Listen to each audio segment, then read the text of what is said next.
What's going on, everyone? So, one of the real standouts for the Lakers so far this preseason, it's only been 2 games, but is RJ Davis, right? Drafted, guy that the Lakers brought in to Summer League, liked enough to give him a chance going into this preseason and training camp and all those things. A guy that appears to be under kind of the Lakers umbrella and the Lakers have interest in. And he's delivered so far, right? He's looked really good in both games. He's been aggressive. He's been that kind of 3-and-D style guard, but can self-create, create a little bit for others. He's a guy that comes from, North Carolina, so he has that, pedigree of college experience. He's a guy that, North Carolina has a specific type of player that they like, and you're seeing that from RJ Davis, like the hustle, the effort, the energy, right? He's a guy that you see just kind of out there scrappy. He's been showing the ability to finish through contact, knock down the open shot, get to the rim, take guys off the dribble, right? He's doing it against, on occasion, or most of the time you could even argue like, bench players or, the opposing team's G League team, but we've seen him do it also against some of, the higher end guys against Phoenix and then the Golden State Warriors and stuff, right? So again, I'm not expecting him to come in and be this like superstar or anything like that, but just a nice quality player, nice quality rotation piece, I do think is something that he could provide at some point, not necessarily this season, right? Like, even if the Lakers were to pull off a trade and have an open roster spot, I don't think that they would go with RJ Davis. They'd probably go with somebody like a Nick Williams Jr. or something like that, right? Like they'd probably go with one of the guys that is more trusted, or they go with the more proven veteran guy in the buyout market or something. RJ Davis is a guy that I look at. If he can kind of continue to show the promise, right? You got to keep in mind, we haven't seen Chris Minnan yet, but going under the assumption that RJ Davis can kind of continue to provide what we've seen so far, and then, go into next offseason if he can do well in the G League and kind of, stand out for this team, because, that's the whole thing, right? The Lakers want to have this kind of cycle of like players come in, they get developed, we kind of keep them under the Lakers umbrella, whether it's the G League or the two-way or whatever, and then ultimately that gets, transferred to the NBA as new players, end up moving on, right? Whether it's just contracts or they're just not good enough or whatever, right? Trades, so on and so forth. It's like, hey, we need a guy. RJ Davis is one of those guys that I think could potentially make that shift and be kind of one of those kind of quality guys. Lakers have also done a really good job over the years of finding kind of those veteran, college players that come in and have success for a Lakers team. A guy that has a little more maturity, a little bit older. He's 23 years old. He just turned 23, or he'll turn 24, in October 21st. So basically 2 weeks away from him being 24. So again, kind of a little bit older, right? My concern with him is that he's an undersized guard. He's 6 feet, 181 pounds, 185 pounds, somewhere in that range. My problem is like, him being undersized, there's going to be limitations, particularly at the NBA level when you're actually playing against, higher NBA players game in and game out, night in and night out. But you look at guys like, like Gabe Vincent. Yeah, he's like 6'2", 6'3" type range. But RJ Davis, I look at him in that kind of Gabe Vincent role. Right. So whether the Lakers end up trading Gabe Vincent this season or, they let him walk this offseason and, clear off the cap space or whatever. And it's like, hey, we could use kind of that 3-and-D style guard that can also initiate and, do the things that we're looking for from a Gabe Vincent. If RJ Davis can show that promise in doing so and kind of continue to do that, maybe even in Summer League next offseason and stuff like that, while Lakers are kind of putting out their roster, and we get to the point where it's like, hey, you know what, we could really use another Gabe Vincent type of player, then that's where I think RJ Davis could really come in and maybe potentially shine for the Lakers. Just being that serviceable 3-and-D, hard-nosed, get after it, do the dirty work, make the hustle plays, right? Like, help lead over the course of an 82-game season off the bench.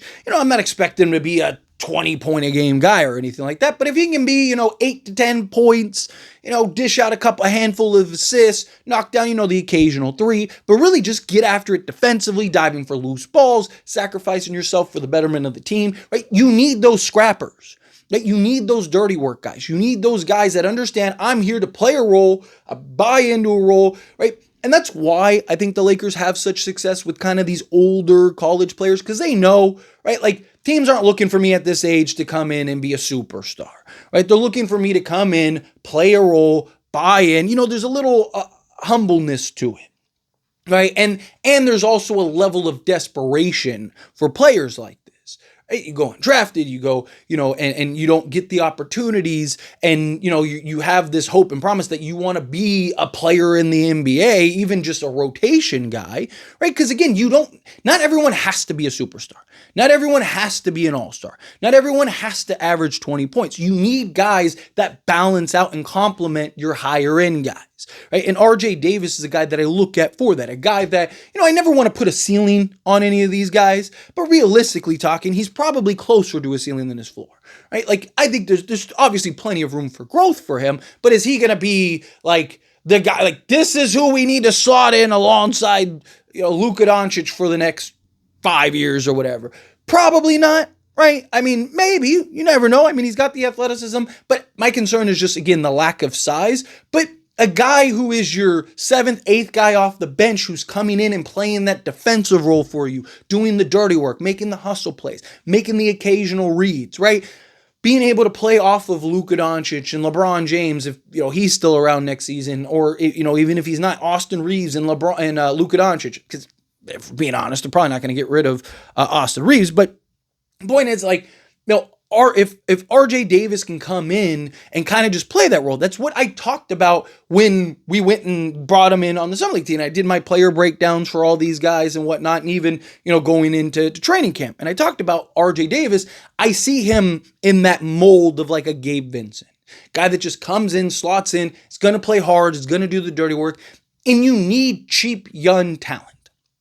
Right? Like, you have Luka Doncic, right? But if DeAndre Ayton works out, he's going to cost you, 20 to 25 million, right? Like even just the standard going rate for a starting center is like 18 to 20. So at best case, he's getting 18. He's probably, because he's experienced, probably going to get 20. So you're probably talking bare minimum 20 million. Austin Reeves, if he ends up working out, you're talking 35 to 40 million for him. So you're talking, anywhere from 50 to $60 million between those two that's going to go into your cap space next season. And then, you add in whatever else, right? Like any other guys. If Jake LaRavia works out for you, he's going to need a new extension soon, in next season, right? And then, Rui, do you keep him around, right? Like there's a lot of kind of questions on certain players that are we going to keep, right? Like, you have Gabe Vincent, guys like that. So you're going to have to make tough calls. You're going to have to make tough decisions.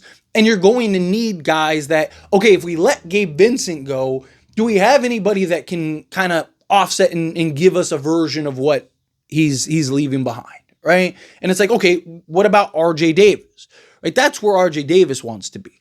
And then he comes in, he gets 3-year vet minimum deal with like a player option or something, or a team option or something like that, right? Like, you do something where you kind of get him for a couple years on the cheap, and just see, like, what can he do? How can he provide, right? You think of guys, there's guys that have had, like, Tyus Jones is, a great example. Like, there have been guys that are 6 feet that can come in and play that role for you. Not really a starter, right? Especially in the modern NBA with most starting guards are like 6'5" and above, right? So, to me, I think RJ Davis you're looking at as a bench player in a bench role, which, again, is fine. You need that.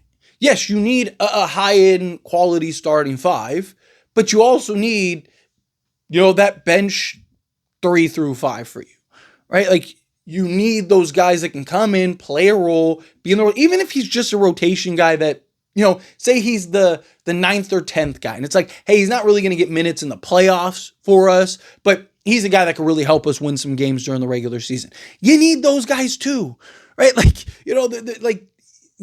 again, not all 8 players are going to be top tier guys, right? Even if they are on paper, guys have to sacrifice, you have to make tough decisions as a coach, right? Like who's going to be the priorities on offense and defense, so on and so forth. Like there's so much that goes into it, right? To have a guy in RJ Davis he's just happy to be there, right? Like that goes a long way because he's going to work hard, he's going to play harder.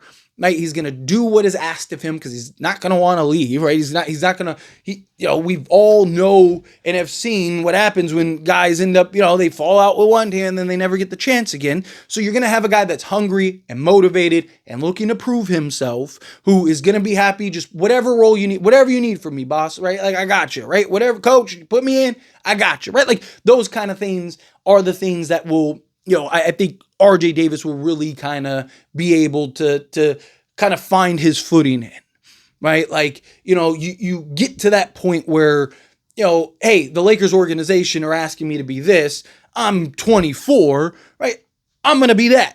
I'm going to play that, rather than, you get some 19-year-old kid that's like, I'm a superstar and I am this and that and the other. And like, why are you relegating me to being the ninth guy when I should be the starter or whatever, right? You get kind of, like I said, there's a little bit of humility. There's a little bit of humbleness to kind of these older players. And it's why the Lakers have found a lot of success in these guys. And again, there's a couple guys we still need to see, right? So, like, again, you look at a Chris Minnan who's 6'5", right?